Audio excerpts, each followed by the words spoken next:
Hello everyone. Today we will start the new chapter. The name of the chapter is microorganism and this chapter is belong from biology part.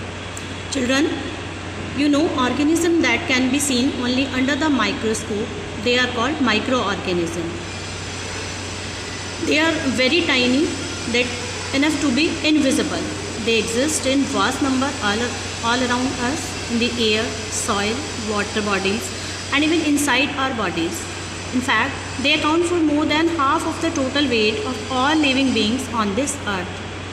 The most important reason why microorganisms exist in such large number is that they are very hardy.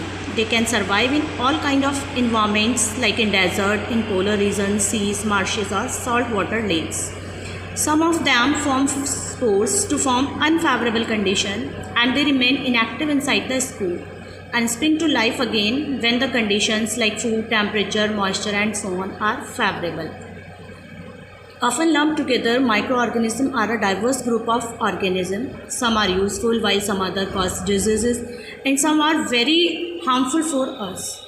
Some organisms can photosynthesize while others are saprophytes. The meaning of saprophytes is they live on decaying plants and animal remains. They can be classified into 5 major groups and these groups are algae, fungi, bacteria, protozoans and virus.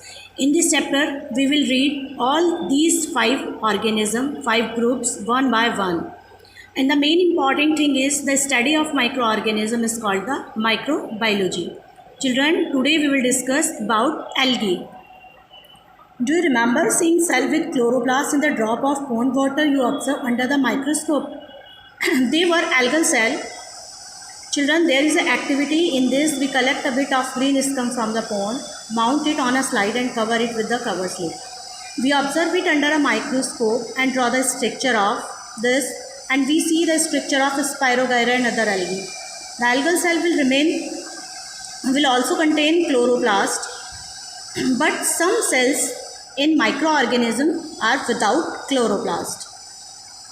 Algae is the plural and in singular form it is called the alga. These are simple plant-like organisms. They are a lot of in size, shape and habitat.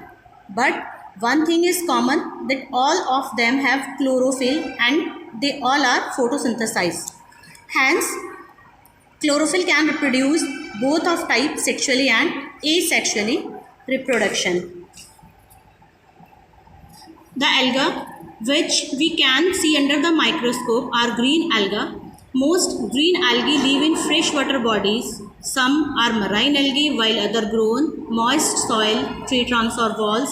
Some green algae like Chlamydomonas, they are unicellular, which means they are made up of only one cell. But others like Spirogyra, they form in filament shape. Some are in cluster like volvox and some are from colonies like Oedogonium. They fixes itself to aquatic plants while Chlamydomonas and volvox can swim alone. Diatom is also a fascinating group of algae. They are mostly unicellular and have an indefinite range of form. They are found in freshwater and marine habitat. Their cell walls are made up of silica. So when they are dyed, the silica accumulates at the bottom of lakes, rivers and seas to form siliceous earth. Large masses of diatoms floating in the sea and they are called the plankton. The plankton are of two types, zooplankton and phytoplankton. The organisms are called zooplankton and the plants are called phytoplankton. Not all algae are green but some are brown in color while others are red. These algae have additional pigments which mask the green color of chlorophyll. Seaweeds like giant kelp can grow to length of 30 to 60 meter are usually brown algae. And the Sargassous, its name to the brown algae Sargassum. Red algae are mostly marine, growing in tropical and subtropical seas. The green scum which we see over wet soil, old walls and stagnant ponds of water is formed by blue-green algae.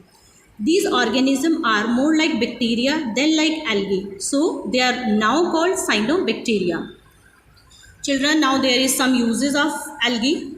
A gummy substance called algin, which is also known as gelatin. It obtained from kelp and used to thickness thicken ice creams, cosmetics and shaving creams. It also used in the preparation of medicines and synthetic fibers.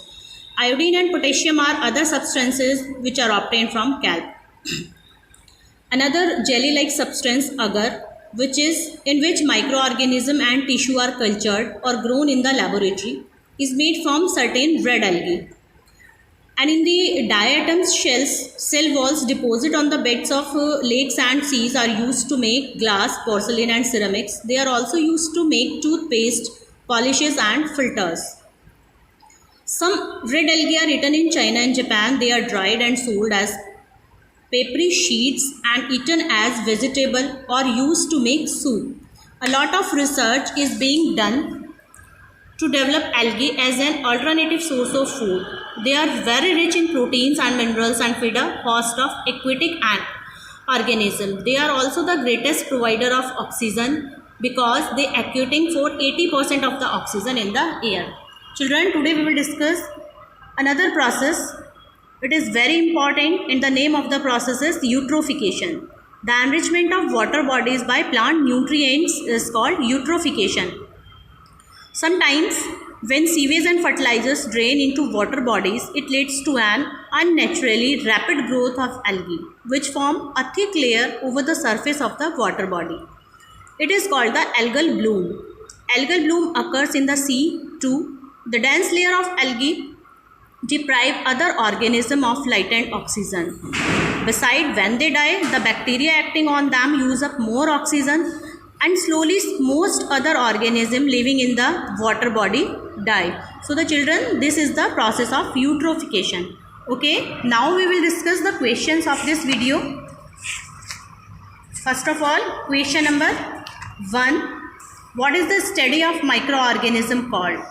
So the answer is, the study of microorganism is called microbiology. Then question number 2. How do some microorganisms survive unfavorable condition? The answer of this question is on page number 25. Some of them form spores to survive unfavorable condition. They remain inactive inside the spore and spring to life again when the conditions like food, temperature, moisture and so on are favorable. Children, now come to the next question, and the question is question number 3. What does the Sargasso Sea owe its name to? The answer of this question is on page number 25. Here, the Sargasso Sea owes its name to the brown alga Sargassum. Now, next question. Question number 8.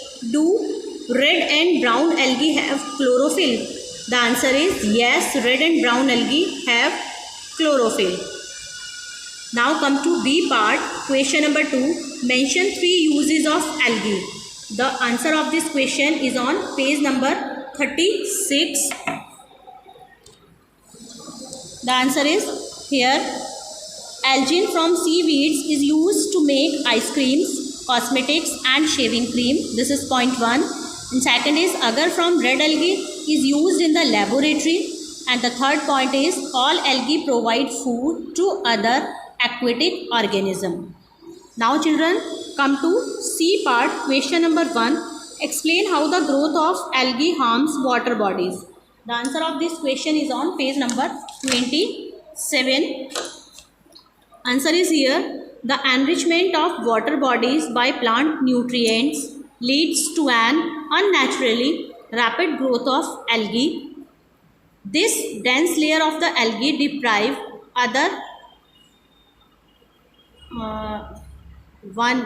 wait children, I repeat again, the enrichment of water bodies by plant nutrients leads to an unnaturally rapid growth of algae is called algal bloom. This dense layer of algae deprive other organisms of light and oxygen. Besides, when they die, bacteria acting on them use up more oxygen, and slowly most other organisms living in the water body die. Okay children, do all the question very carefully in your notebook. Goodbye everyone.